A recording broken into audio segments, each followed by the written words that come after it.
नमस्कार दोस्तों, मैं हूं आपका होस्ट एंड दोस्त अजय शास्त्री। जी हां, आज हम आपको बताने जा रहे हैं कि किस तरीके से पाकिस्तान में जो विमान हादसा हुआ है उसकी पूरी जानकारी आपको दे रहे हैं। आइए आपको लेकर चलते हैं उस जगह पर जहां पर ये विमान हादसा हुआ है।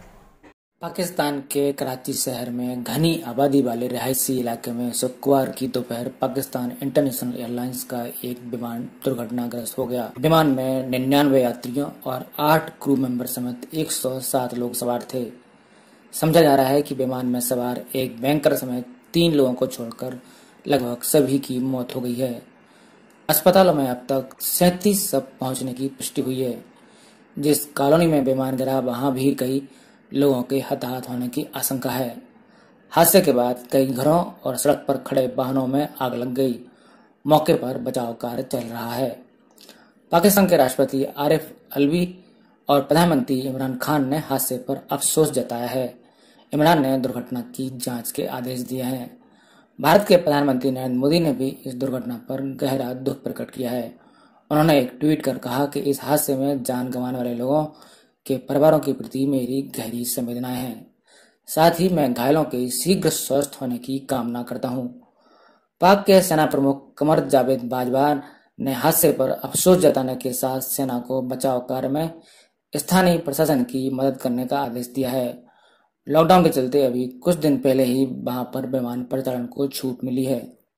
पाकिस्तानी मीडिया की रिपोर्ट के अनुसार कराची के जिन्ना इंटरनेशनल एयरपोर्ट के पास स्थित मॉडल टाउन इलाके के निकट विमान लैंडिंग से ठीक पहले यह हादसा हो गया। विमान दुर्घटनाग्रस्त होने के बाद कॉलोनी में धुएं का गुबार देखा गया। हादसे के तुरंत बाद राहत और बचाव कार्य शुरू कर दिया गया है। पाकिस्तानी सेना और वायुसेना ने राहत एवं बचाव के लिए अपनी टीमें भी भेजी हैं। सिंध की स्वास्थ्य मंत्री डॉक्टर अजरा और ईदी वेलफेयर ट्रस्ट के साथ ईदी ने बताया कि अब तक 37 शव अस्पताल पहुंचाए जा चुके हैं। डॉक्टर अजरा ने 3 लोगों के चमत्कारिक रूप से बचने की जानकारी भी दी है। इन तीनों को चोटें आई हैं। यह हादसा ऐसे समय हुआ जब देश में 22 मई से 27 मई तक ईद की छुट्टियां घोषित की गई हैं।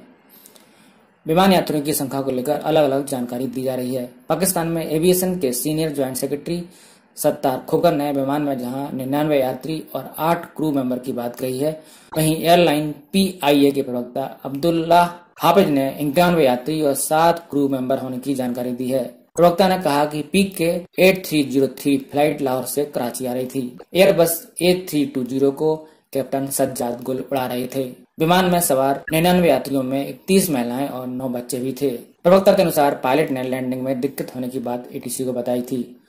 कुछ सूत्रों के मुताबिक पायलट ने 3 बार लैंडिंग का प्रयास किया लेकिन नाकाम रहा। लैंडिंग के प्रयास में विमान एक मोबाइल टावर से टकराकर ध्वस्त हुआ। जहाज का स्थानीय समय के अनुसार 2:37 पर अंतिम बार एयर ट्रैफिक कंट्रोल से संपर्क हुआ था। यह भी जानकारी मिली है कि विमान के दोनों इंजन फेल हो गए थे। फुटेज में दुर्घटना स्थल से धुएं के गुबार उठते देखे गए। निवासियों की मदद के लिए एम्बुलेंस और बचाव अधिकारी घटनास्थल पर पहुंचे हैं। पाकिस्तान के मीडिया के मुताबिक पाकिस्तान के स्वास्थ्य एवं जनसंख्या कल्याण मंत्री ने कराची के अस्पतालों में आपात स्थिति लागू कर दी है। पाकिस्तान में इससे पहले 7 दिसंबर 2016 को एक विमान हादसा हुआ था। चित्राल से इस्लामाबाद आते हुए PIA का विमान ATR 42 पहाड़ियों पर ध्वस्त हो गया था। उस हादसे में 48 लोगों की मौत हुई थी। उड़ान पीक के 8303 हादसे में कम से कम 1 यात्री के बचने की पक्की खबर आई है। बैंक ऑफ पंजाब के अध्यक्ष जफर महमूद की जान बच गई है। सिंध के मुख्यमंत्री मुराद अली शाह ने उनके स्वास्थ्य की जानकारी ली। उन्होंने बताया कि जफर ने अपनी मां को फोन पर अपनी सलामती की इत्तला भी दी है।